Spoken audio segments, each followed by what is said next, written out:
après toi play après non micro mi appelle bedona me radio horizon que y a gardé be mi no ablom mi appelle wono me enami abe ale ni on e kokoko ene que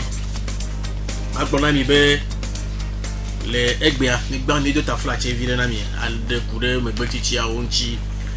no anyokwe ami do ta flash vire yo egbea tanya kame mi ano na mi o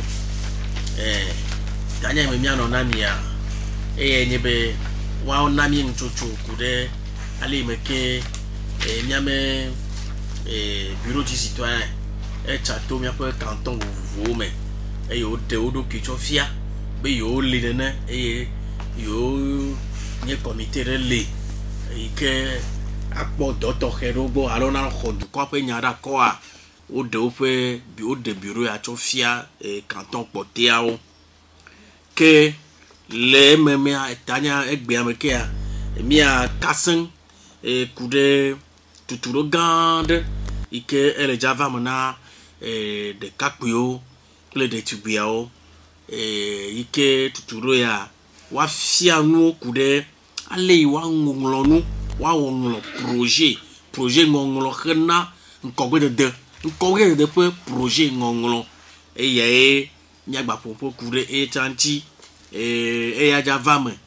le ni choyo gbono ne baroji kwa ale belerua nyokata mia ase mi gbona kokobe afie duko akpon kogbe da enani de kakpio ple de tubiao di ne de kakpio ple de tubiao o pon kogbe de dia me karji be mi apo duha akpon kogbe de kure susu yata me pepe o ke mi aho na mi egbia mi ame coordonnateur apoto kluche ama anomi adome apoto a holpe bedie il est chargé de projet les miame mérisio ma et anomi adome et apoto adra believe il est chargé de communication alors mais ne pona nya kakape nya ogbo les miame mérisio novio anomi anti miaka miajuru miekpo miakpo be aleke be ledo afie macho nya biaso anawa macho mokpokpo ya atogbena novio kata agbeno na toji kana ablom nya po onawa nye dogbena mi tohe ke magbona nya mokpokpo be nya ozolo yo mi apo meto ole e de viode ni chobedo mi ole do gelo yo enyo ke magbona ibena novio kata miaho egbea novio miaho egbea mia trono mepo a ope gbe mi sema kwa onibe yi meliwa bi ti begbe via ma chonya no zele ka cha nyama gagbono no mitavio o magba mitavio nyai la sine ko enibe nyagbanto nya mejibe ona ba mi o aso le zo revai ikebe odo bureau du citoyen man to gbare la continue mi nkai onyo na to bia poto jino wa sem afie nya bia se nya to no ava okay akpegaka o mo ko ko da akpera to jino lo keke e do to bona ocha ma baba bureau du citoyen e me nya gbogbo mi baba jumo bi o nya hopo kanya dodo de to godu ado ani décentralisation alors du sur ko do kwisi no mo nya o me ba wa do te peda eye jumovi wa ke wa va afima akọ oponya wa va obo npo soso ava o madam wa va ko do jukolo nti na wa ke wa trasi le jukolo nti mire wa ba dodo mame le akpeva chevie juwa wo chacha bo ya gere ne bo dodo ma o do bureau du citoyen le nya gbo le fia awo to cho ga am keke na fia akpe que bureau du citoyen et ne dumevio pe nya hopo ne nyarete dumeviji ike wayi miape autorité ogbo le pore me ai mairie e pobe ndo idejesi ndo meleji inyo idojesi na noa yoni me mate po audience kaba ayiwa agede ni bureau du citoyen ogbo do le to chanye na ba chachena dumevia be mai mergbo ya jo bureau ya ite pore ate gbe agbonya ko nya no ado bergbo et demain bureau on aima kono azang de do quoi et bureau du avec Bena mère babe dumovio Bena eya moi so so nyolo allo mema kono mère la 3 silentia nenema olema yo enyo fifia on a les dumovio pe nya ko pe bureau ya no miame canton de Tcheviema allo et on va y ema vo ko mi nyabe mi on a dolé ma nous ka ten va di le canton potiom ok la blaba chan ko va y pa ma vero ya ya no la bloko ba ville de Tchevier commune de Tchevier on na chan et commune de Tchevier canton de Tchevier ko e nya commune que décentralisation allo pas blaba mero pa ko da yo va y auto tracer le jointi ma banya Tchevier de kanya commune wa yo fia que commune à 3 zio 1 commune de zio 1 que commune de zio 1 ma mère du bubo va pe Tchevier ti et na mi bleu le canton ma noir awo canton am enyi wa le Blainvier wa le Batope wa le Davier wa le Tchevier to wa le Dalave wa le Abobo Bom le Diable que ameni mo que le droit et au commune de Zio 1 que droit 3 et au niveau droit 3 ma gagné Tchevier de kayni ju yo da sur ko diba communauté elle bebe ba anu yo no lo le Tchevier allo nu yo go mi je le Tchevier wa gbaru ju ko to choji wa cho po ko melema que bureau du citoyen o do anyi le Tchevier do la wo dozon ayire ju ko te o tomo kama e ma zolier mi wo jo be de fia du côté au champ au défi oui donc nous avec le Tchevier le don doya on est que agnoba ni au champ nyado adon melo ni do nyarea ya blonolo et avec le fille on est allo les nyo agreja et allo voilà bon ne peut on a mis on va y yo enyo nenema mio ema que fifiare tu kao me mio canton kao me mio ma blaba canton ma yo fia ba mi akpo Tchevier ya ba Tchevier mi ba le Tchevier mi wa le Blainvier canton poto tout na Tchevier zon mi wa le Blainvier mi wa le Boma mi wa le Batope mi wa le Dalave mi wa le Davier mi wa le Abobo mi wa le Diable Abobo Diable Fimoe Minoema Imi Dengmeno Bedene Kene Ocho Amere le bateau Pifia Ndemele Soa La Tengbeleruralo Be Egbia Manibe Mel Soso Kokoko na Nye Po Nwi na Nye Chala Po Chala be ya Donsen Garo Moa la Pona ne Jole Jubu Mafibu et aujourd'hui non le pas bon ou les yo de l'agneau il est pour ton wema voilà il va pour la fille aujourd'hui na ya lo we na ba joyi nko le be akoda mo ba ko pere na mo kloro tia acha dagbe ye yo que tout monde aime yema on est mal sauvé so pe a le mo mi do na on la tise bien de ma hi vivendo Diable pour mieux pour midi. Il veut que la canton les maires. Il y en a et le canton en chef lui en toi. Il y en a chef lui en toi. Bon il va chan copie gangan V. Canton les problèmes. Donc à dimido quand la canton les vidéos il chan copie gangan V. Quand problème vidéo que il va il m'a boboa, il y a bobo chef lui en toi. Il y en a les B. Bah ya vita. Que nous faisons que nous va pour nous non agorowe nous a kajame nous a joué à copie nous topan que il va jagler doa nous jagler anto nous pas ma copie nous gato copie que mi dala ve nous dala ve il est dit copie yo avec deux gens que mi va davia nous davier yo assomme cha Asome cha perenchi. E bien il mi no gbato pe ade. mi bateau pé mi bateau pé mi wa bateau pé mi ya dangbe mi gati sun mi gati agogo nene mi o ema ngo to de bia gbele de bateau to mi yan bateau to mi yan oh do te gbele ya dia ma te gbero ji do bateau fa tu veux vivre o nyina quoi OK ni da yi Blenvier oui gbele no gbele jan to ni ebe copete to dono ni ba yi aveje aveje e to to mbela na me commune a pe ale gbele yemi de ngo chofia yemi de ngo gomena tu komo ben khachochoreli ike khona enya dumevio pe nyawa khona o alo menene ma yo enyo nukata o hiabe mi o chachiero nukata mi o chachiero aju o mi yofia ma bro ba agogonya gbolefia le me ya gbogbo ba ma adwa pe na mi kle zio village o kekema de ko 130 tonti village o de ma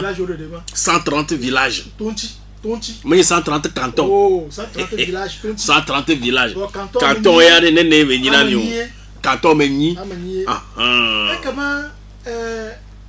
adoya mo wole 130 village o kekema zireka be village pour moyen financier aussi miro la chanka te pe du ne pe vidéa e yo mi po bo pe ya mi a wole fimo gba wole fimo na o vidéa na gaida o to pote o me i so so ke banya i ro kekema ya i village kekema voir alors fa de cablaton tontia ya yo keke officiel mais ay 21 mami o ma blanc vore ke mi u ta 21 ta non pas 22 mami o dans le miadilo alors fa de cablaton na mi le chene to yo mi o ba chak pe ko que il est mal ba ko 40 alors 51 mami o ma et mi o au total ma baba dans le mien ti bi to chamia voir ko ko moyen yo le mien ti fifi bla bubu yo no ba podentia ba bla amo mi chame mi awo kegbo ko mo pepe mo jumo mo ko penti que ma ga jijo wa mi ga jero au village ko to chomo aba ile o chomo doji baba bla anu ya na mi fi mo ni o jumo mo pepe e na mi fi e na mi gere fi mo ya kegbo OK fifiare eyi belle nene mare du comme viode le que mi poro mi apototo ple nya medede ple medede nore le ko hwedo apoto beji le ko hwedo OK toto de akpe aba ko be apa ganto adia du comme vio o khonya asive o ya asive e do je no ale gbegbe ba ma me ko be ni do kapla kopé do me on be méfiance e ko be lu jori do subo no ko ba bon be na wa la o kidi o kidi aba do kidi nanti wa ke mi je na ko ka da fidea o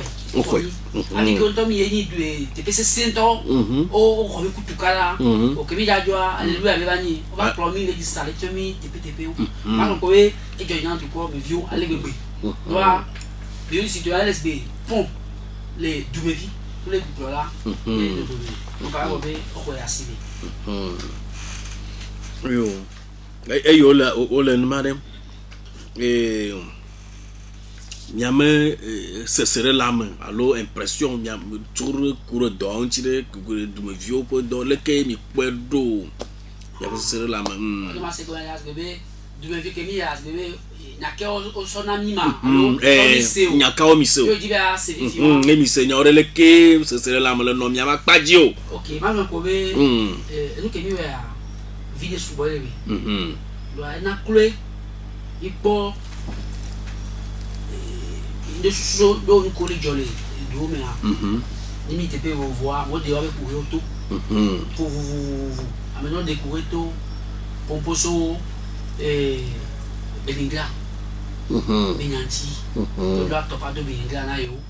le copé o mema wa me do be yan gbedido si be nya o mi se gbedido kopo Berido couple. Le couple me. Le couple me wa. Mais c'est quand même c'est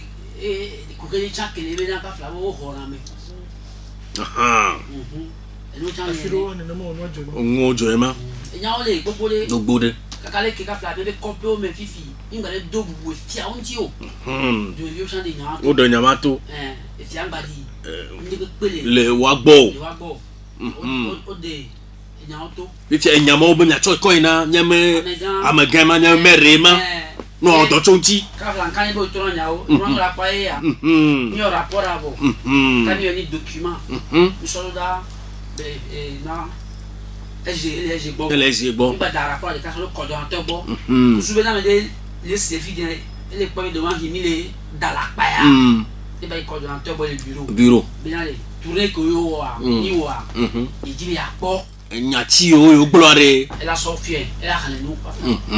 La que du vie de si à des blancs. Gloire. Les mi on la de ko be Kofi Blonde ke. Oh. Kemi du ya melia. Obele.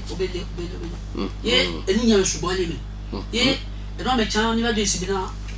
E do jamais du yo de o blonde. Yo nto du vie ba ni mo rena yo be ngwa bujiji. Tu me vieux glonyama. Do be ka fla. Nka yo po yo glone na mado. Ga to copy. O sa réserve. Poda e pole no o sa réserve. O ba boda tu suku vi poda tu suku. Mi ka fla copy chamia. Obe o sa no ka afike ni moi go to tu e rodo. Vivi ke o do te de si bale ya. No ba te va ko bloqué. Ouais, tu vas bloqué. O do poto, so ba ya e bloqué. Le bloqué. Ye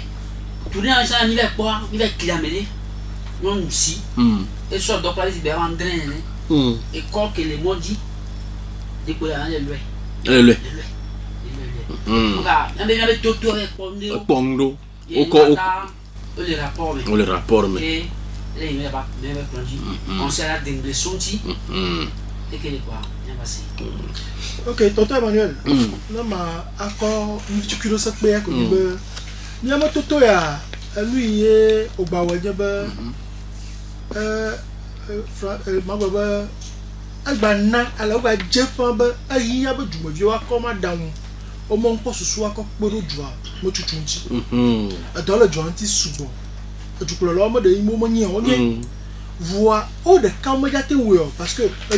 e mo mi le fia on a décentralisation du problème wa te no mo bureau fia quoi problème technicien quoi ngon le agbale anu ya na hiena ajuko ya anu ya na hiena ajuko ya awo mo agbale ne mo du mo bio hia ba wa to akunfo agbolo nu ina o po ba hiena yo e abale ye avegonya agbale fia ne ya ebe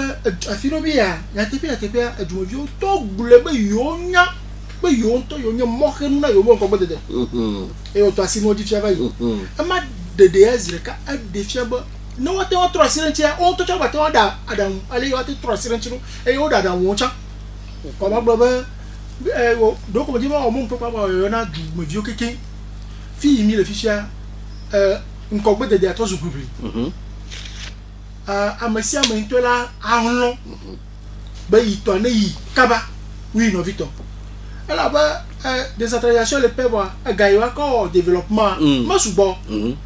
kana jurabi ye o koma da mususu le va kaba yo to o susu lo do na ko ba yi mono wa ko ba o bo ala chokaba la chokaba kwa yo ko nyamo jima to bon ko ko na nyamo jua keke alozio mo jua keke ba yi redo ajeba mi acho akomya masi akopero jua chuchunchiro yo que ne ma senya me fifi la mi be yo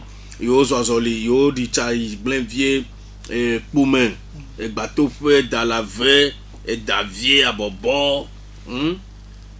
jagle moema et fifi a que le yi me mi le fifi a mi be ekpoto duro yo mete yo que ina moro le mi encore se fifi la de ye kukere lo ho duka we me po yo kukere le wo gbo le fima yo jina be yo a ho audience yo yi nyame merbo yo ave po e agblonya ne ba ya hiana ne yo che yo jibe vo no we na yo vo mo popo me yo vo se mi ankore le ke mi gblono amore wo cho le ko la te wo la va bureau du citoyen le TV a kholupe ok on dit à président Diabia alors ko be ko ya mi président ave demi kafa copie là mina canton canton ali ni capital là nyanga il quand il téléphone là bano copie là là vous pouvez il faut faire des zadar avec ni que benia bla de voler kayenia il va bla de voler et comme il va les ya copie to va sur moi dit yo si na ben ko to go be o le o ma me cha mais le programme à mon cha o ma te no na ti na bo ni zo wa cha di ni tu sha ni be na ni tu no acha couleur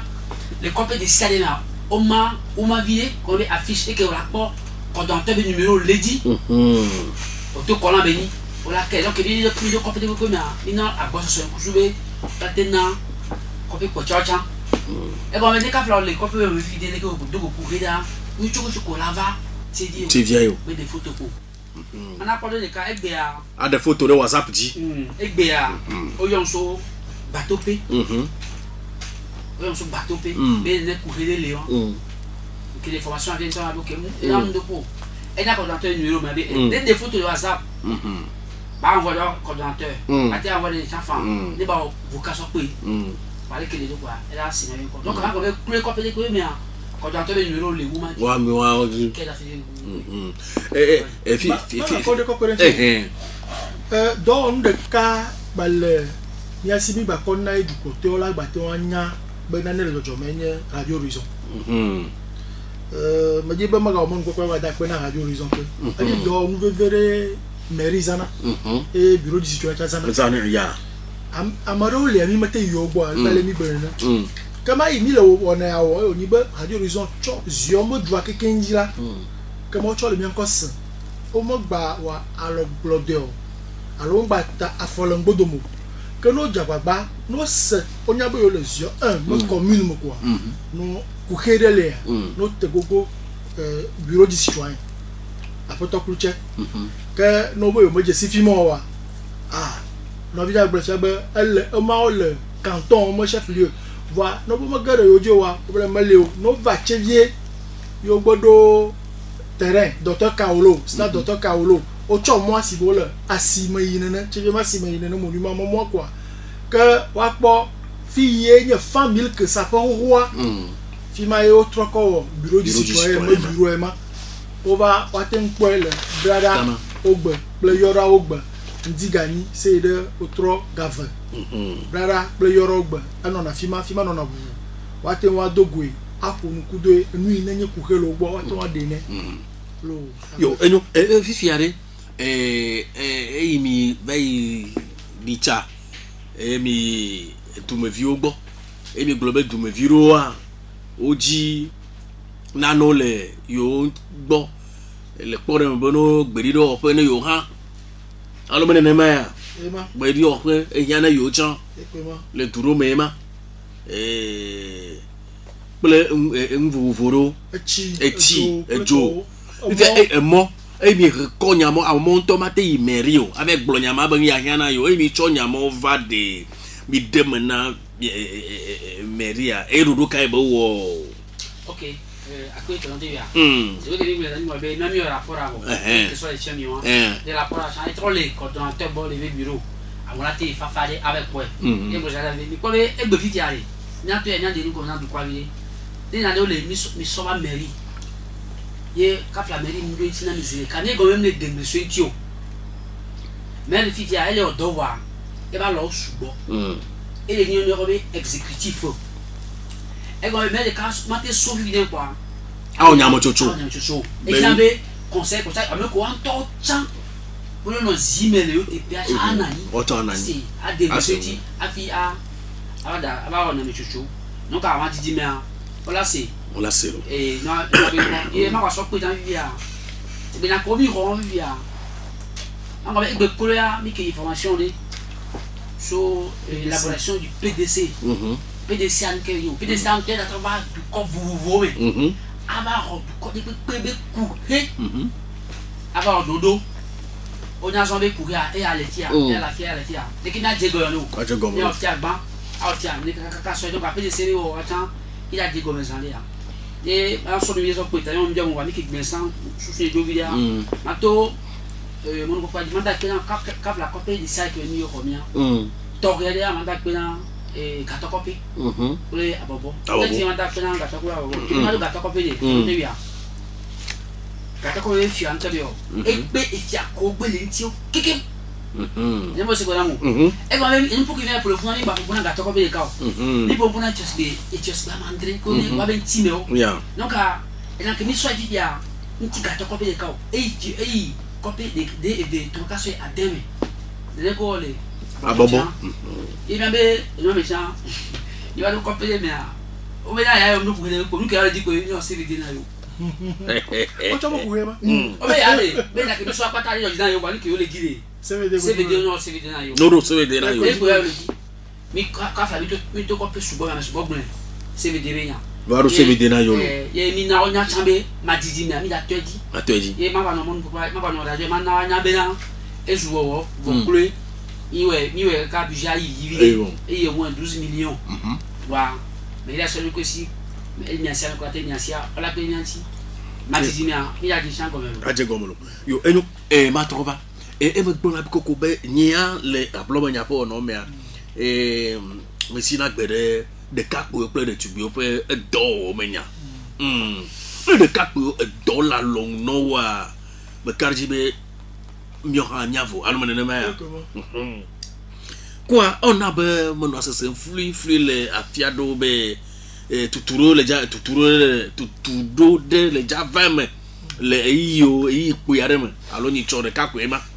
alumene ma ne de kakwe pe de tubio e ma de ado ijo no no kate ohia be wa tuturo ya ne de kakwe pe de tubio o be tuturo ne anglong projet de développement ya anglong ke dan ko be de pe nyu alo mene na ma nu kata o hia bo wa tuturo ne de via o de tubio pe de kakwe ya o ma gble ne leo le doa ko ko ya shala ba te wa gba ko pe mi gble fe ba mi ko ko me o de ku horogo wa magala gble alo nyani bobo ma gble cha ba mi la yi re me ye décentralisation ayi ba etumevio cha wa do asi développement ma nya o ma alo ada si do atutu ma nya o ma e o ni ba ku hio le ku hio pata e yi ni khova ya service planification monsieur Bédier là il y a trop pour quelqu'un comme projet à travers accord de courir modo wa anu yi la nyu anu yi mairie aga pon e o pobo la nyu enye ba na otu sohe odo le tuama plus DV odo le tuama pro projet pour ngolonti projet de développement comment de projet o romahi mi ba bedi do ko pomele miosio ma do ko mi o demande ko vo mais te totre accord projet vide et ne ko projet vide ma hia ko na projet nu quoi ma ga hia ba mairie de kako mi akpo ba na pe mi ancho na te mo lancer appel à projet à financement na organisme bubuo wa te wa akoga akode de notre projet ma wo adon ya mo ku hero na mi kama mi on to mi to zo acteur de développement mi brona imbal passif mi to zo acteur actif de développement kama globa tado jima enya banto ina tutu chejema alo zo un mo commune be ate wa tu so reodo le canton kekem no wanya projet de développement o pate wa pero o jo ntina o jo mo tutu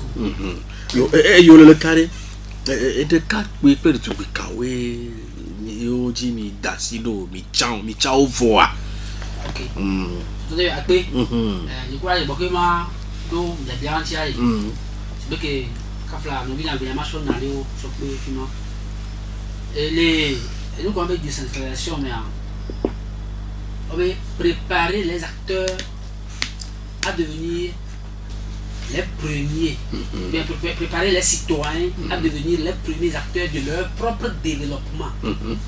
Et comme on va beaucoup de délais, on va beaucoup de délais, nianto et calmant.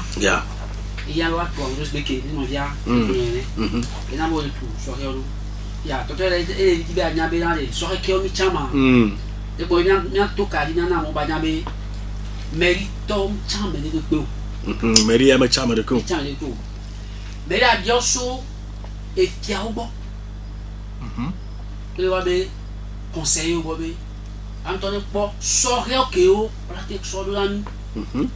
Et on a tout d'eau. Et que monsieur a examiné. Et bénéficie à mon projet tout dans d'où. Les cas flambés pompe une d'où mais on va tout amener pompe une de pompe la sort pour qu'on sort projet. Donc et qui a coulé pour de conseiller on va sort encore sur l'ami. Quand il sort qu'à la fille de canton. Autant sort amener l'ami. Les cantons mais donc canton mandré on vient so ka na mena ya 28 davi voni et ya projet de tout loin yo et so que moi oui les gars ko mi a peu tout au doigt que elle a l'air nous kawe mi dicho neneme eso ko ogbo nenyebe wo nenepe tuturu abo apoto adra. Ok, il y a bien ma, il y a temps, ma brother, non, oh tu non, quelqu'un on voit, elle a des fiables, tu dois on a eu hot, tu dois être pas de doigt, la jet doigt comme, et là où est nué, à mes notre roi chalanya, quand il doit y va, alors il va boire, il va guiller la yamu, il est nué et au devina du quelqu'un. So hey biga otuchuru na mi am didi alo commune am didi cho gbonye ba abale me we ka tozu acteur alo ba tozu acteur actif wanya ameyo we la ten ko obo duo fo nko gbe de erota akperu duplo lo nti na o pa le tuchuru ho fe ko wa de ni o plan o fiawa wa de aje o ni que elle a tout un kaoma wa o diagnostic a do lo mo ju mo pa fi on le on a diagnostic participatif no voix wa toi o ma mi o kwa ku he o kwa akwa ka o projet et ma didi o mi ko so he ko no ko tuturo le mi gbo juwa ma didi o wa to nko o mo ju ku he ka o projet ko ba projet yo ya mi ape na yo ra bede anyoma ne correction le o ro ti et projet mo wa to o la ba tuturo mo ya fion aller ordina financement recherche de financement pour toi vous quelqu'un ma il y a une formation que wa toi diriger au ra me yo wa to wa igbo nya o dije ni ba ka fe la wu no so he o no broda ni ba alo jugo aduyo ko ro ra gbo ba so he wa da se didi ala ni ba ame yo ko ro ra o nya tepe a choga mo over o chuchuru abo kwa ozu do nu na yo le mo jugo mo yo mo ku he wa mo gba jiji na ka fi yo pona donti na o ka ro mo na te pona meri to so la nya nya didi ma o ma ga no te po meri o nto o mo projet quoi o ji financement o po cha wo do yi wa te wo kuro mo ju mo nko bo de me yanti didi ya na le mi o mi sia e malu akpe ka da pe ya nya mo fo ya tra nke ma wa gon so pe yi be na so ka ke o da ho de tu loi elle est déwan toi dit ban pourquoi il y a pas donc de quoi dit et comme so ka ke le tu fia et tu as dit doy et doit pas dire on est côté administration alors dans les ha alors on to ani apetona dopeu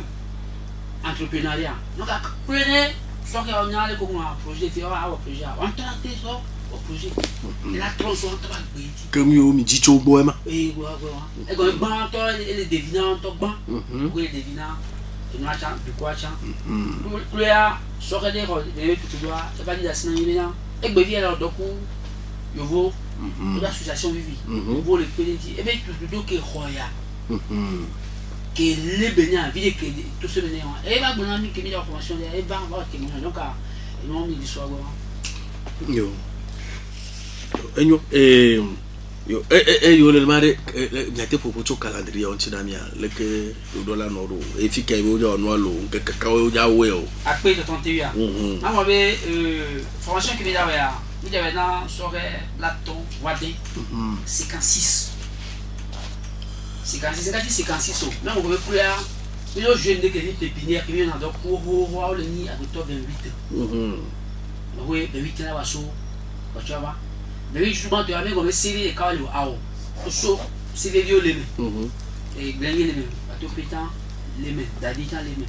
bon oui il va toi passer bien chaud il leur quand on y est on ni 28 qui a sorti mais toi tout le a dit ils sont là qui bon là il a dit le 28 donc à couler que tombé corona be yi mi le a mi pe bo be a même a we aton we la te non to kwa me donc a ba couler jo la gbe a nya pe groupe a me aton a ba be lundi 28 a mi le pe a bo be jeune be so re mi le pe boumé de so re cha ka le président a dans 28 le dit que il te dit a avec 15 ans kwa me nya pe a bo be so ra me ne o a pe ko be so re ameneo wacha wala va nemi yawe 28 hein donc ali 28 lundi mardi a kaso bouquet là baba mercredi a kaso ke va bon la trova ma de bonne vidéo et quand avec quoi il va lundi a mis en formation non il non tu dois il dit les non ni sort d'or noir là na a peu mais blaragbe kusube nous ke mi wona wa do ka flash exercice now wala jouer un peu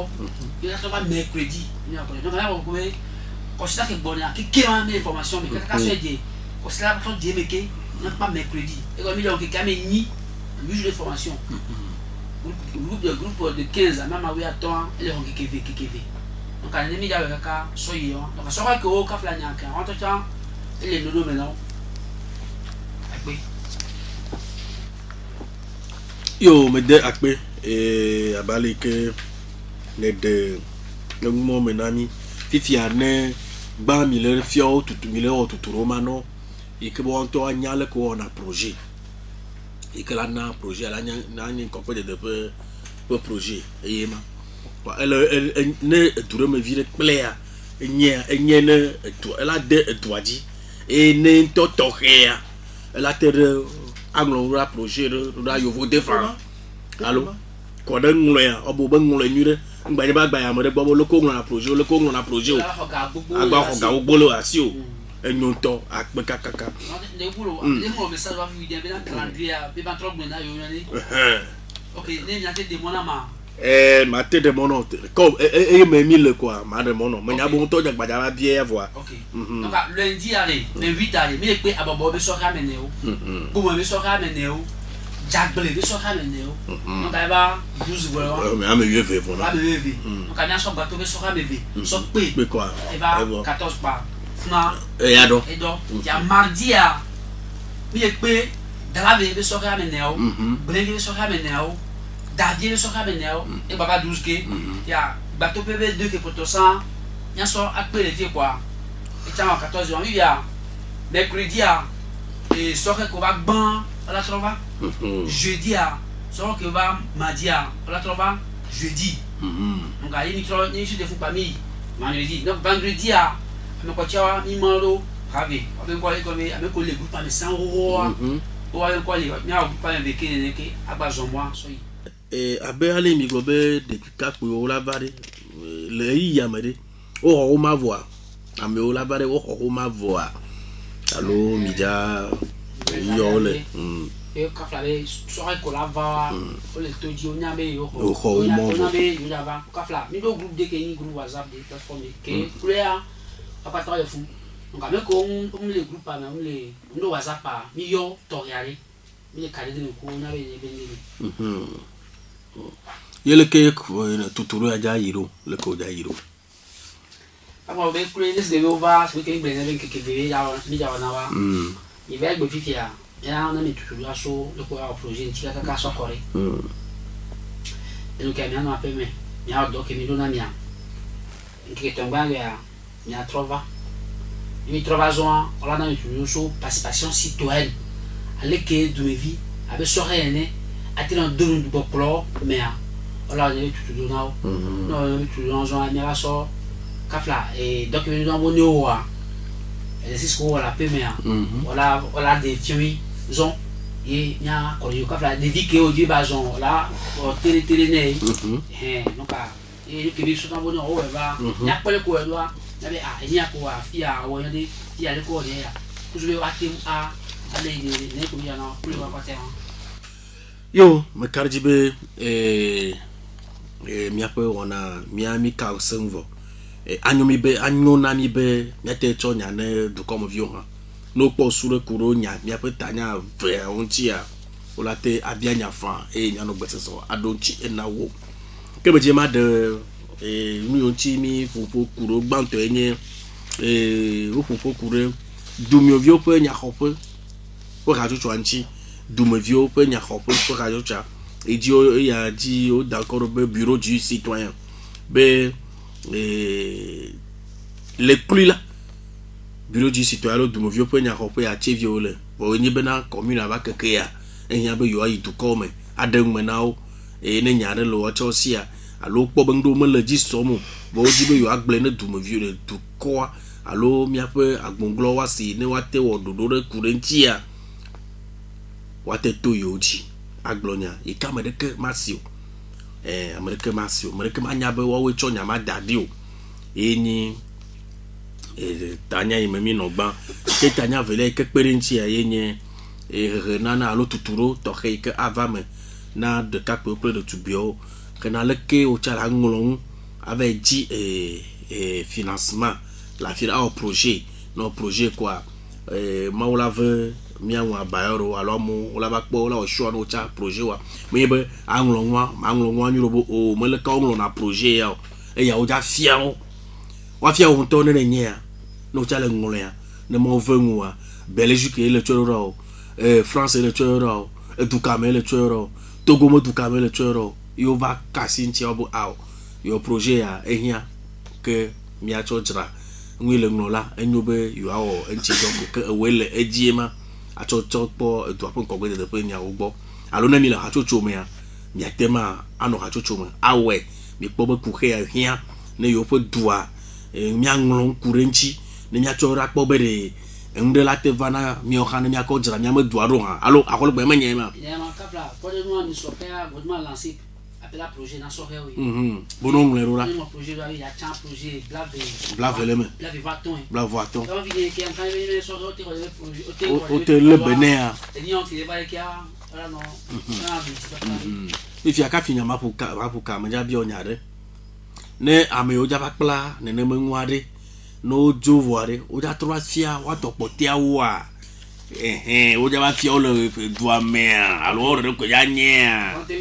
mais capie la no jaba jaba te fukado la ro ngble de choti 91 24 24 65 98 60 98 62 91 24 24 65 98 60 98 62 ele nyama chi popote kema nyatema bianya kure tu me vieux pe nya hokwe nchi ne ndo mo so la firo alo mi pobo ndo mele yinwa le ko ate bianya ro obena yo wona de chiwe dume yo ni be nuwa ba yo pe commune aba didivia ekeke vire la ejebe yohana ne kanto potio ha wanya be ndeli nenema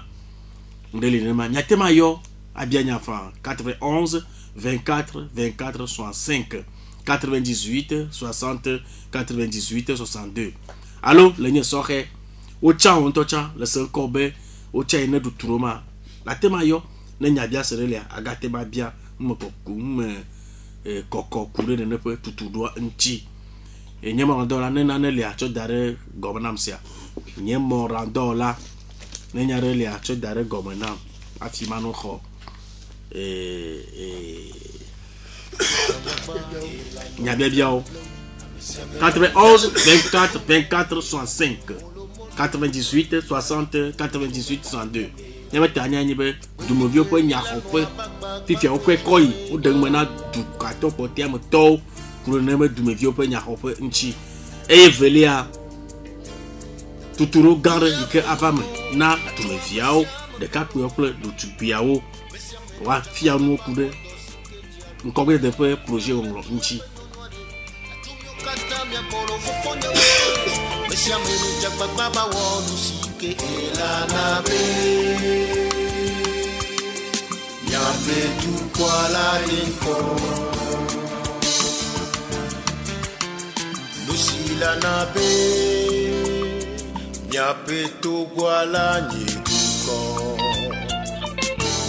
Siji miakano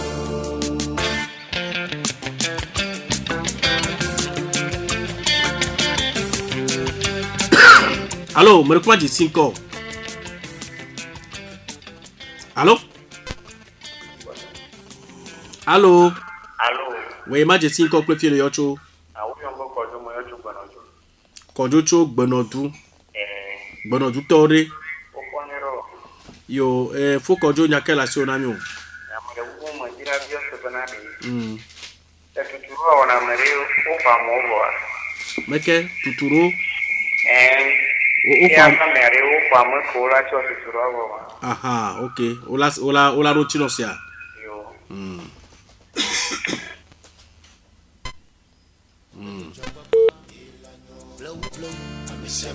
Bien le benato mia wo molo molo fufu toto me kano mia me Befike Milano abagba kojo emi Mon vie, le camion quoi. Allô? Allô? Allô, Todi là? Allô? Ah oui, enye le yo. Match 5 ans oui. Enye Agbavito Kodjo. Agbavito Kodjo. Le président CVD de Zor. Aha, président CVD de Zor. Oui. Quel est yomi chose Zoema? Aha. Me dit ma bien be. Ni be yo bakakabado batofa. Bon, commissaire Founoa Dio de batofa ma du yo na ba toléré. Ame benya ba vama. Nenyo tuturu a hian mi so. Yo, ola roti lo zare asia. Aha, après.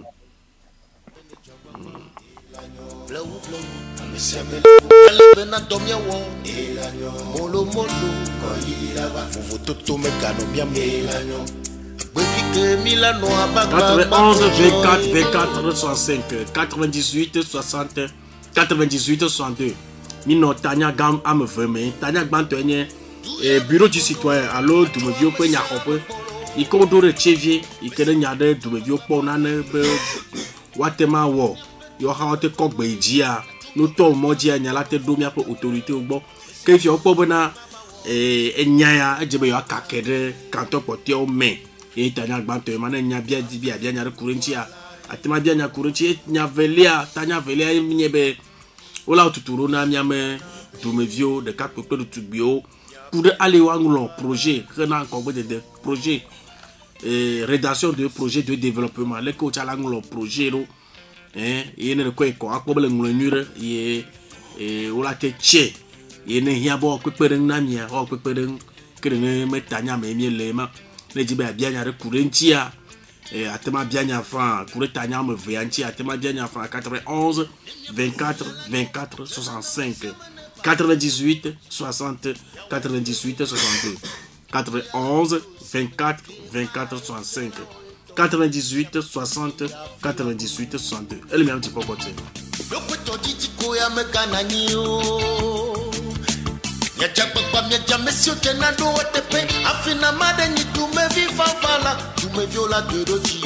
Afina made chololo baba de ne tukwala yepe wona o mi yangwele ayobe no to hamega no minyu on dit le camion quoi allô allô allô allô Todi là allô oui ma jetin ko pe fi no yocho allô allô ma jetin ko pe fi no yocho allô oh me laisse encore là. Allô? Aïe aïe aïe.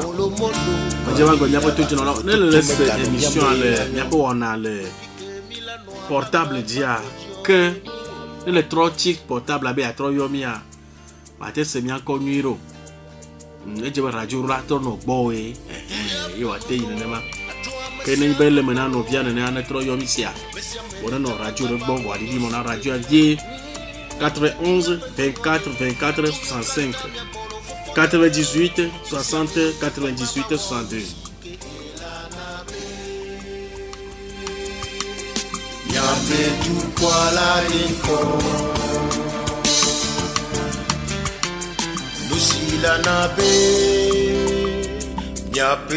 Nogi le camion quoi. Allô.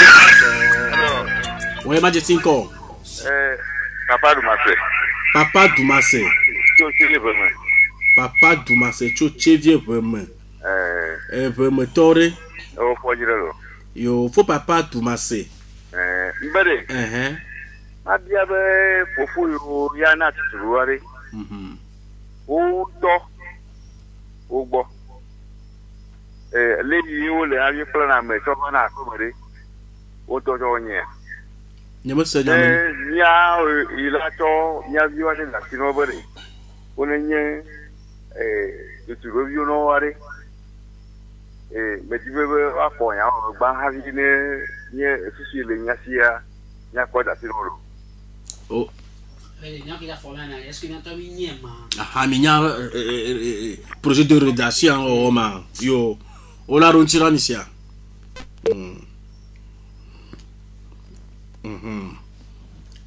No vi le camia quoi. Allô. Allô. Oui, ma je suis encore fini yo tout. Hein? Encore. Ah, ejo. Miale bena domia wo molo molo fufu toto mekano mia melanyo Wifike milano abagba bakojo emi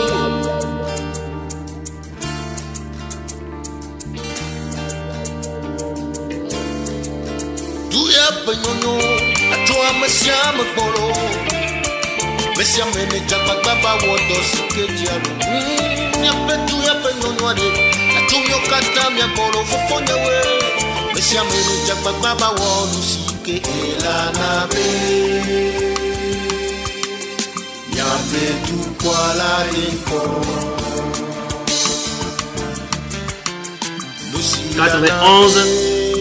24 24 65. On vit le camion. Allô? Oui, ma Jessie encore bien divide. Président CDQ. Nchifafa. Ah. Les madame que n'a pas beaucoup le fond. Pas le water. Et concernant le biobénia, le cocola quoi. Il y a un temps et à mon corps, il n'y arrive à na bureau du citoyen. Tout qu'on est menti. Et donc, tout ça n'a pas moi, et si des négociations n'a pas eu le fond. Et puis, qu'on est bien, et moi, les tout, moi, et moi, les gens de vidéos, tout, moi, j'ai ma gare boba ne soit pour nous. Ma gare boba le coup.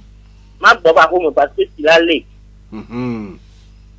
Wa mubayi jo egome aube yoto nya ina meri jusqu'à présent ni munya pikulu wale gbobe ne ruya yura gbe mi la ko bi ti ade eyi ni ni ba kona gbonya tin ko bi ti nya be kude o e village development e gae woni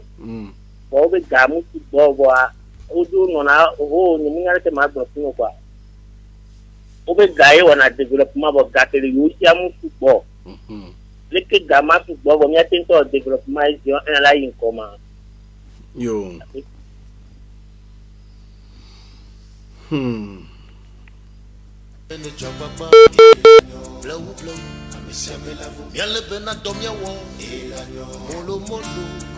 yo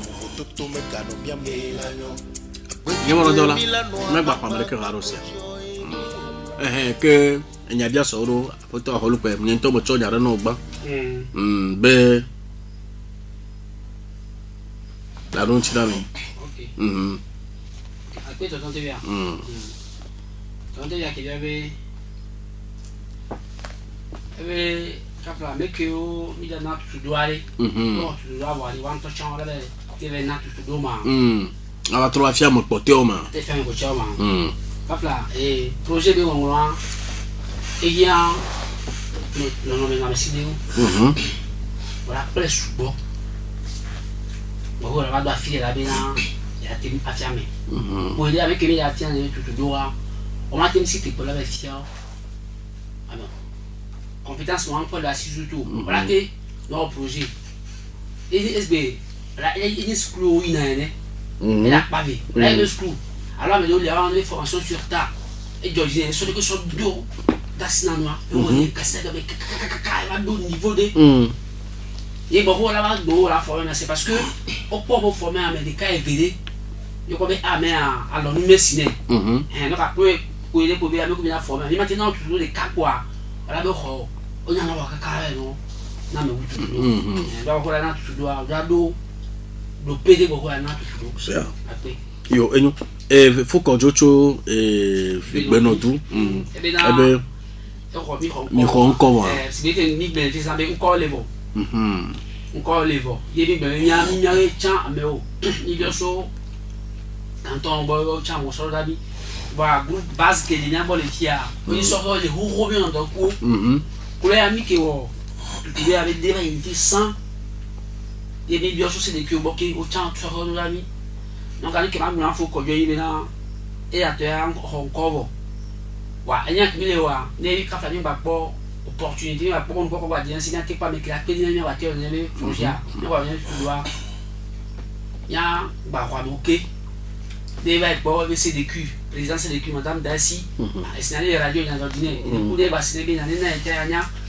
ne te a te po gouvernement la Anthony ba chana mo ko bitu na CDQ oji et le fiodi ko le fiodi et te pour na ne be meo ne pas meo me dis ma trop bagba toi dit ma brother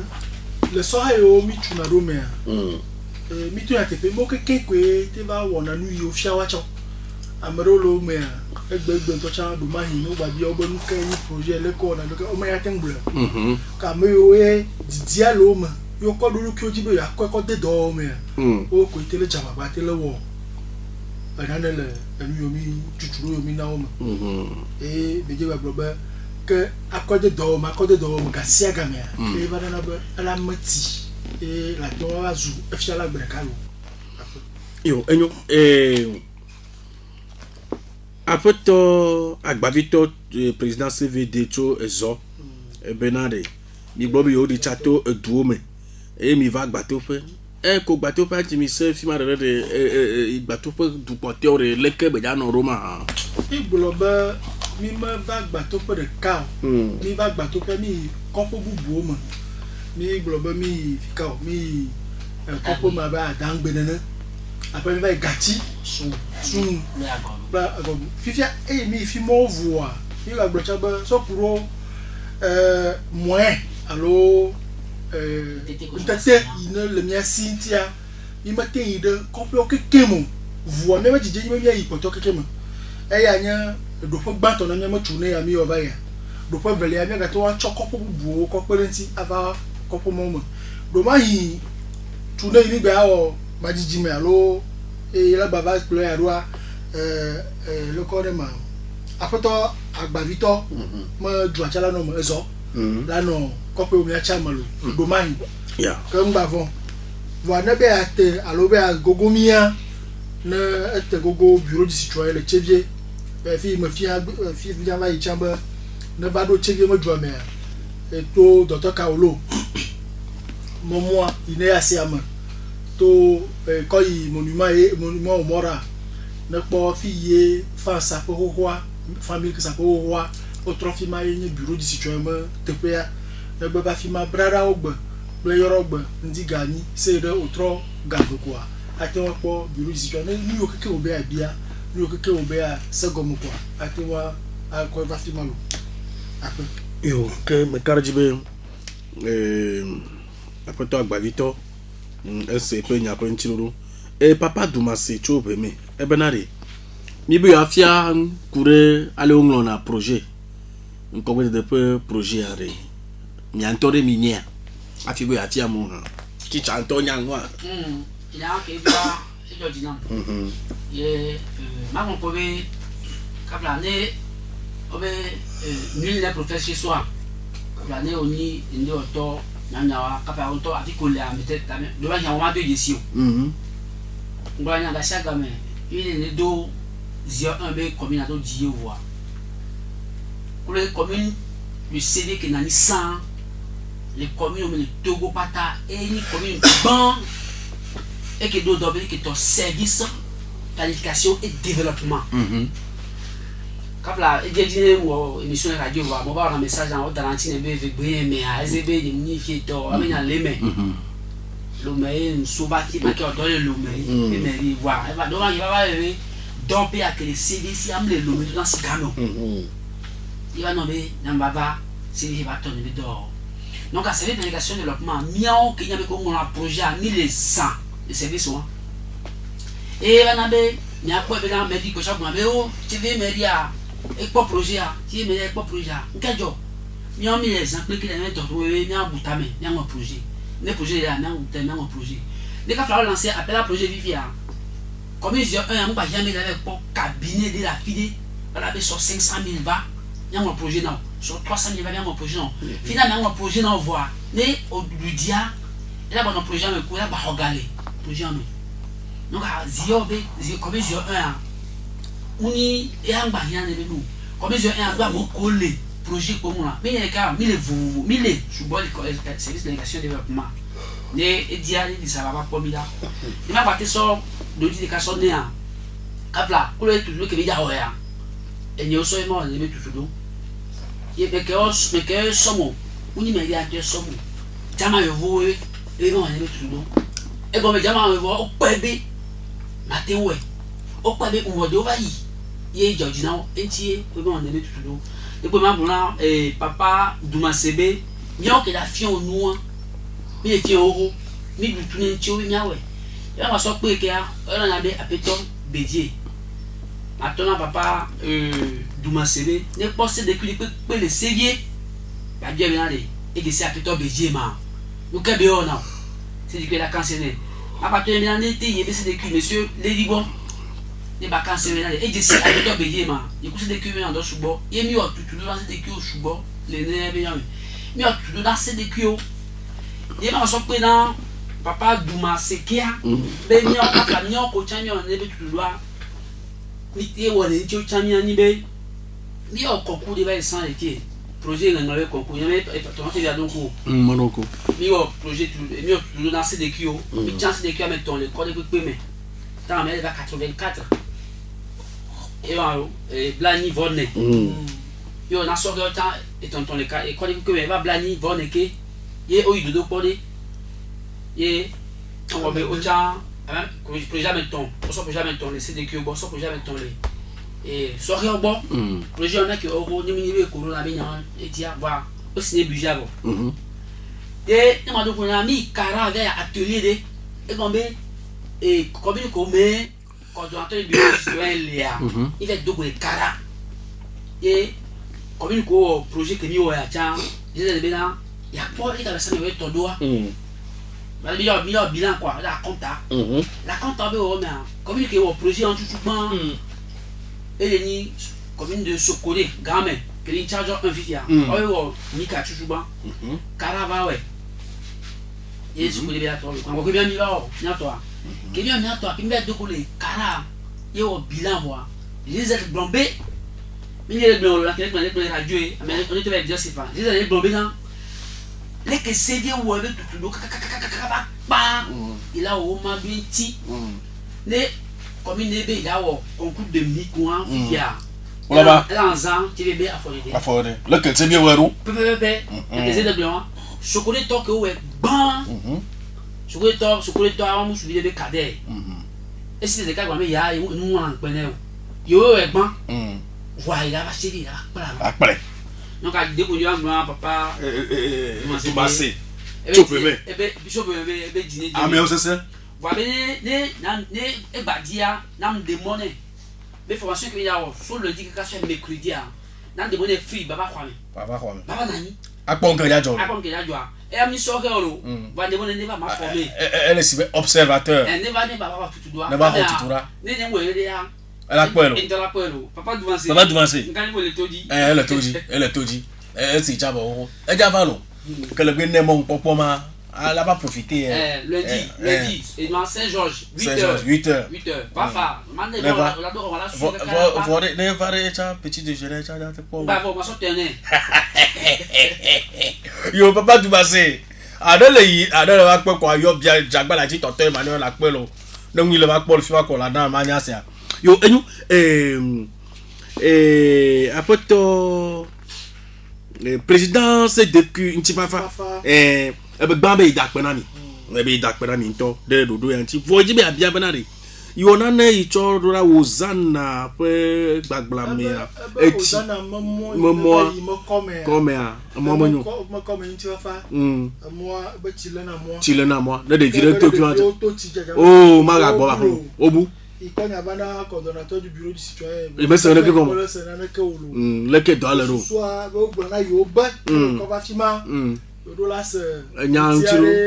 nene o se ya do tiama yo o da pena apoto président Ntifafa c'est de Ntifafa lui m'a donné connu be mato be ya be e travail bureau du citoyen bo be ya be de etc me don tiana ya bato ema bon lui m'a donné be le CMA on a considéré c'est na wotri de ka na dontion ko hoho na dontion mo hoho considéré c'est na wotri de ka na dontion mo hoho na le blonya wa na dontia kokokokoko mati agba coordonnateur déposé rapport do na fiye dontia mo vawa mo go bana azu ku he alon ma do au garo mo wa dontia ma vana parce que on a dans bla kuroti ale itutwana dontia naro ikebe na dontia be va quoi il y a un aspect technique do le la po capé wa to pour à se prononcer nti garo mo wa ne ku he ova ne ma mio service technique mérite ko e pone ava yara garo mo wa yo service technique bubu aben ko TP par exemple allo sakuro courrientia na mana exemple dia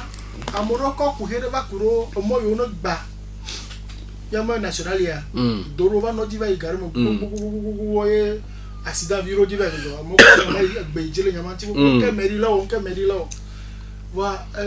to mo wa compétence a meri la wo comment meri chala nyasi ame yie do la odo wa nene ma jumovio konya deve ma bo anu acha nene ma ko gbele ma le ka tutu ya o ka po donchi na nene fe ku heo kama karumo le ko na malanto administrative bana donchi o mo va na le gamedio wa meri chama ngona na bo cha no na nku doji na amela odo na ma ke yo ba ko na ma bo fi cha me mo kare ma vire wu ale yo le cha ko ngo ba kuro ma ku hiantia ma ba ho ya lo blodo nya bo nwa et à baisser des culs à la que tu n'as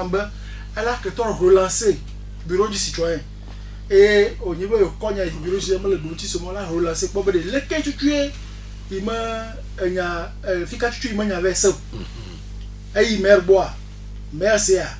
un technicien dans on est capé mon point est dossier wa nous capé tu es ni courir le film quoi là que tu n'as pas là quoi maintenant ba maga revedo echo yora gbe na tere gogo coordonnateur du bureau du citoyen bon be de fi katutu mo ku hia versement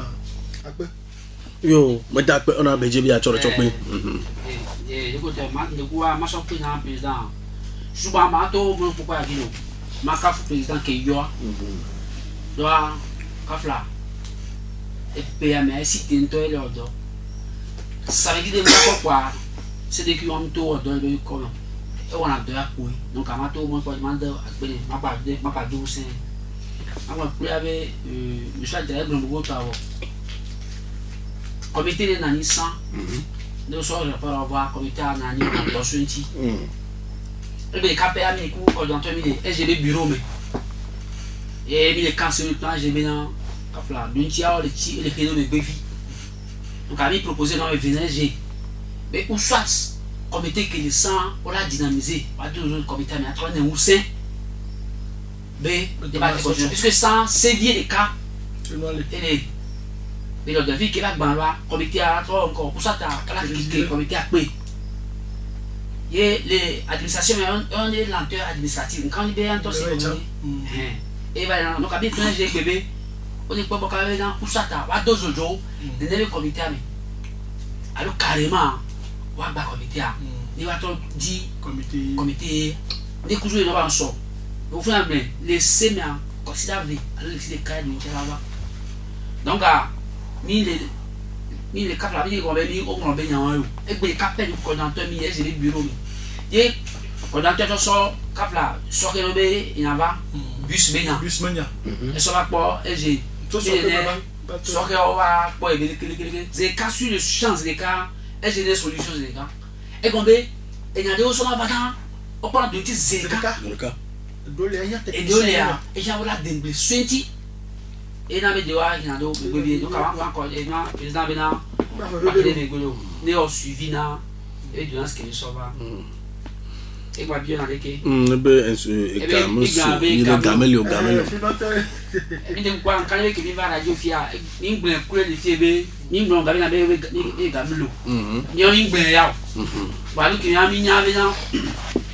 projet de pepe ko da wa il y a ressources et mi minasi partenaire au père yanti et moi ko son ami et bien donner voir les sensibilisations le terrain dit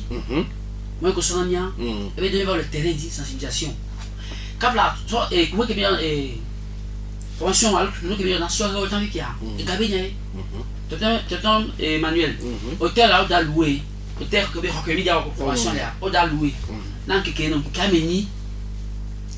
que kameni lo au louer dans l'hôtel on est pas qu'à flâner que au yazan soirée ko da va au nous ndé midi l'éto o da doa la do gago na e gago so do va to do buva ola na e ke wu nene mu vo no to do pa vo wo ma ke wo cho to formation pata voilà oui aso la ni wo man to lo ke akordation vo kan ibe nene be tu do be la sika fa le ya tiafiwa ala gbogbo la won ko ala won ko ku ve ku fa et de mo ko to carton bon là tu dois ngikele ka ba be ka la de ma ya 50,000 américains et de 30,000 et dépend de doit ba na be tu dois o le na so et ba be ka la gake be ni o le de to no akimi va plateau hier ba in kan ni blombe na e gam lo wa le e gam la le ko la te wo et le côté ma développement de mine ben non ba ni mo be moyen ko son na mia et de il que mi wo ka la mi o sensibilisation voix rapport que bio ya mi so do GZ vo mais rapport que bio ya amenene ni quoi sensibilisation mo GZ be mi blene e be OK avec ko va aller non nene le no e ya no bi na ma venir mi blene so ka ni blene donc rapport que mi so da vo en quel mi do plaidoyer mi temps GZ dans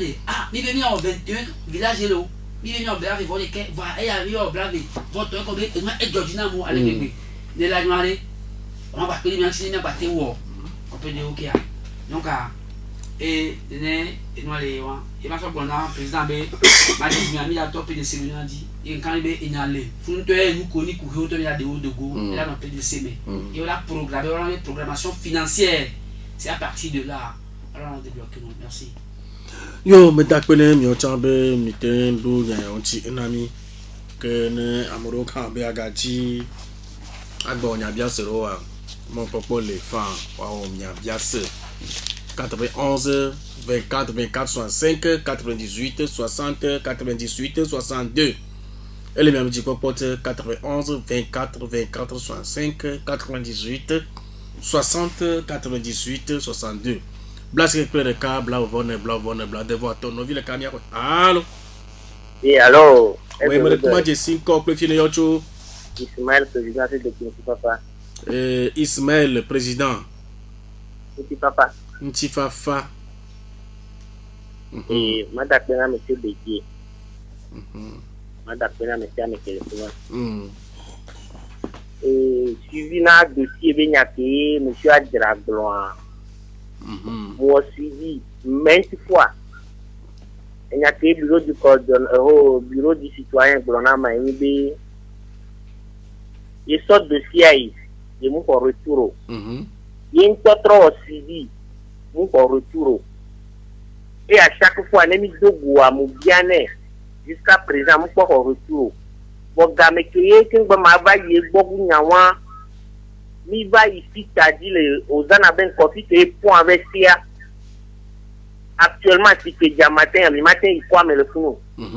et si doit mouva ou mais c'est un moyen le praticable il y a des ténira well pour mieux mi le donc à chaque gamme ben moi ba no matin so ou yo bien so pour ça na mo ponya le langue parce que également éveillé à deux le mois dit donc à côté moi on est déjà pour économie capable puisque ni matin bon ni le développement voix ni avec comme là non est né de finir après longtemps on est ni de beaucoup temps on va no problème de gamulo wa amoko le tano on ne peut pas même ils sont bien pour voir le problème gamulo le dynamique découragement parce que wa oui ni avait porteur de voix à l'endroit de l'état on a le problème gamulo wa là notre découragé ni na beti depuis beaucoup de wa do wala de finalo après kaka après longtemps exact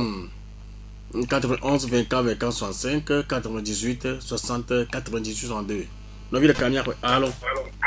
oui bonsoir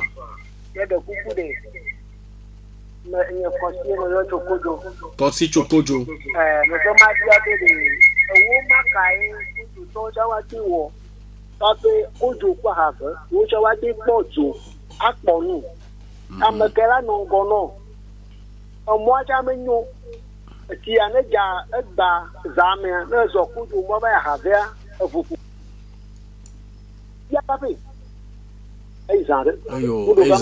voilà donc sinon 91 24 24 65 98 60 98 62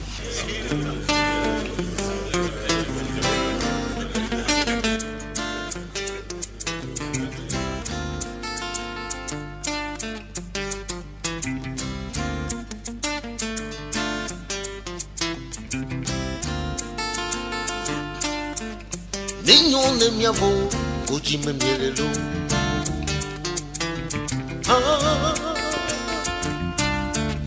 Niño de mi amor, oye me mielelo. Niño de mi amor, oye me mielelo. Tuya niño de mi amor, hey ya, yeko jonyo kata mielelo.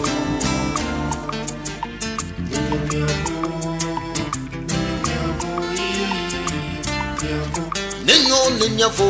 koji me mielelo.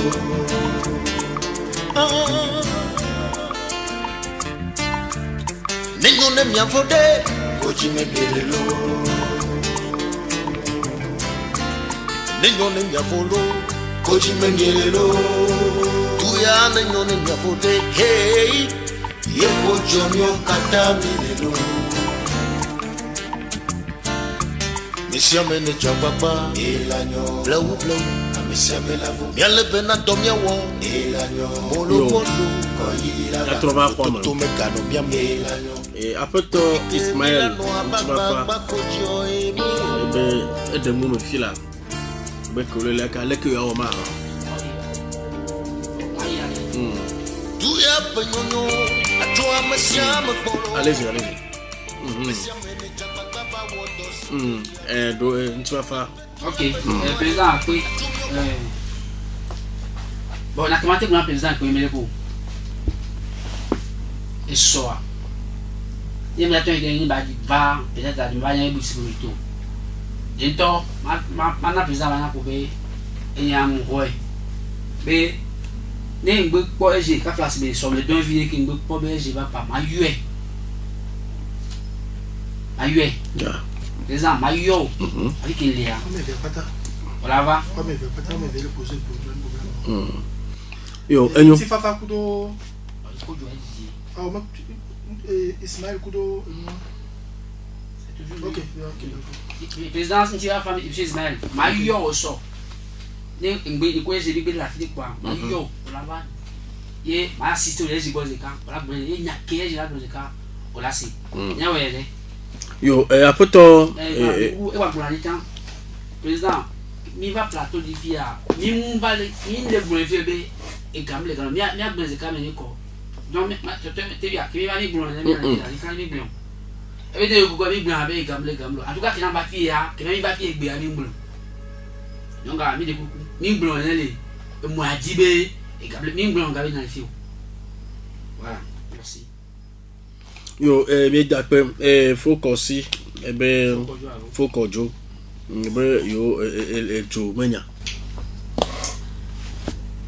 mi bien ça ya bien pour le que mi dit ça y duo mais et n'avait ni pour les français ben nous avons une vue synoptique de ce qui se passe. Comme le couleur, il peut courir que du quoi le doigt. Il y avait dans les moments qui ont là, à Oma, Kodjoa, les CDQ de Vassia,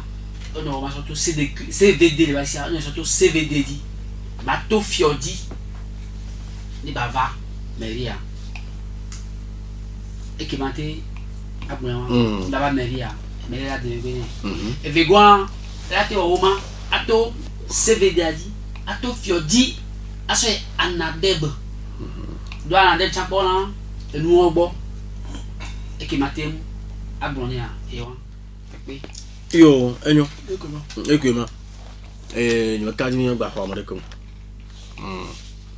Ni kadi mi nyamo do la.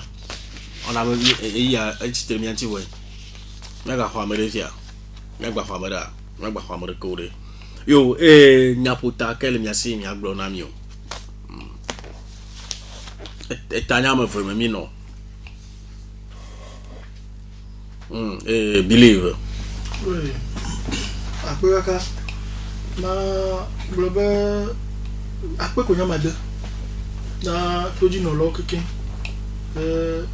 O ma réaction alors le yoyomi le obiami na ro gbo le atoro nuye mi ko bana lo nya mi ko bana wonti. E kama mi o mi le gbososo. Atwa si le nunti esi quoi balayer monsieur Bédié Bablonia on ba elle a gagné chabe no batte go bureau situé garu moa mi o am ya mabia opona mi jiji le job cha o batte ante go mi fa ba koko no ble na bureau situé voir o batte ble na mi o cha kwa na mi cha no suivi a o plo no ba le que tu ma le iruma ba mi ma jiji enye bora wa batte dynamiser comité ne penado du prolontina comme tidodoa a dynamiser kaba ne doit avoir battu wa chou aller au le doigt après après to Bédié oui la quelle action la blono OK fait dans que la sina premier on va la voie du développement est amère on va vous aider avec moi le c'est il bien la chaque fois bien ka la mairie de Kamate well jamba lo do mi kan bo le we chamba ho et avec ko ka la zampe keli no miantia on ba bo le miantia ni miatem ah non il va dire château va dire gâteau et de ole na chingile wa chibide et de ole ate bakaba et de mi do no me ya ya na be kawa peut-être be manya na mention ke adavu de wanti on e na mi doa ni nwa diko e mtamile ngana kimate blanc pour yebina o be gbono de don do toro ape yo akpe mi de akpe na ocho mekedi ma blo na mi apo to jino lo be egbe atanya imenye no na mi enyi be dumevio pe nya hope ikemi yona be bureau du citoyen ale wo va ide me kure ne pe dumevio pe nya hope pe bureau yanchi o va y canton porter homme et au de maintenant dumevio que dumevio pe nya hope anye dodo re to head ikebe nenye be ni pobe nano le dijinami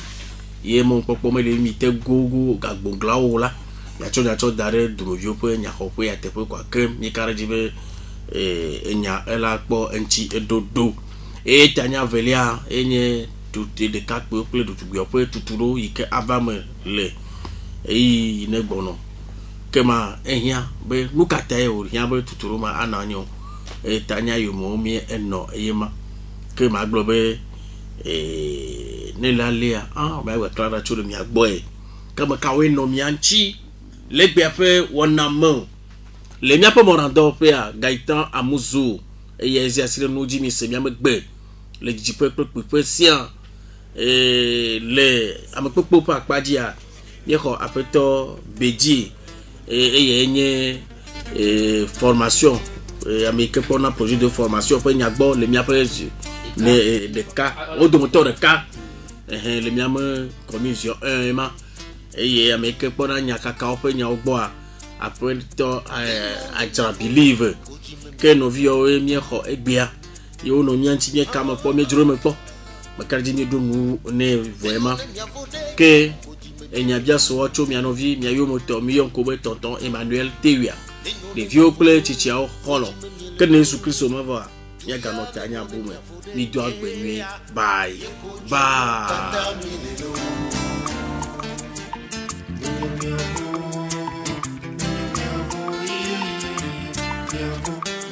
Nenyafo koji memelelo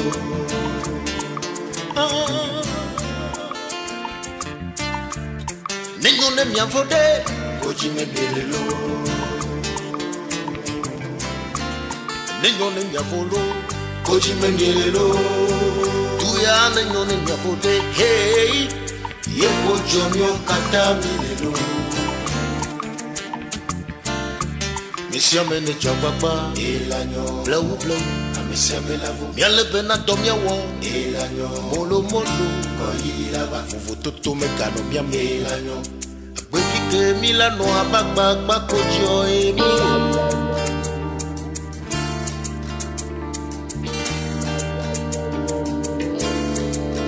Tuya penyono atwa misiame polo Mesiame ne chapapa wodo sikejialo Nyapetu ya penonwade Atumyo kata mya kolo fofonde we Mesiame ne chapapa wodo sike elana be Nyapetu kwa la inko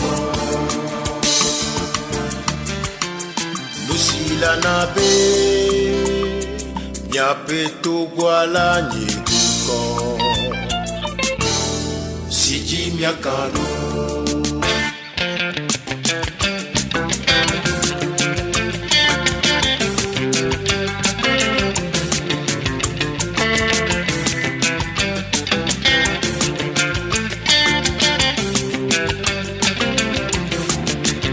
Nimya petu yalanyo Trebe na mesiame ne patredo do pichi Ya wonde ne yepetu Nuyala noto sime ke va echela oeto de tu sia penko yi afia glu Lopeto jiji ko ya mekana nyo Nya chakpa mya jamesio tena do tepe afina made ni tu me viva vala tu me viola de doji afina made chololo vava de ne tu kwala yepe wona o mi yakwele anobe tu kwale chi no tu hamegano minyu Yaja baba afine wagro Yaja me nyape ela nye elo Nyape huala nye ulu Tombe Anyobe Nyato miate Kwape koruchi Duya penyono Achua mesiame koro Mesiame ne japa baba wodo sike jalo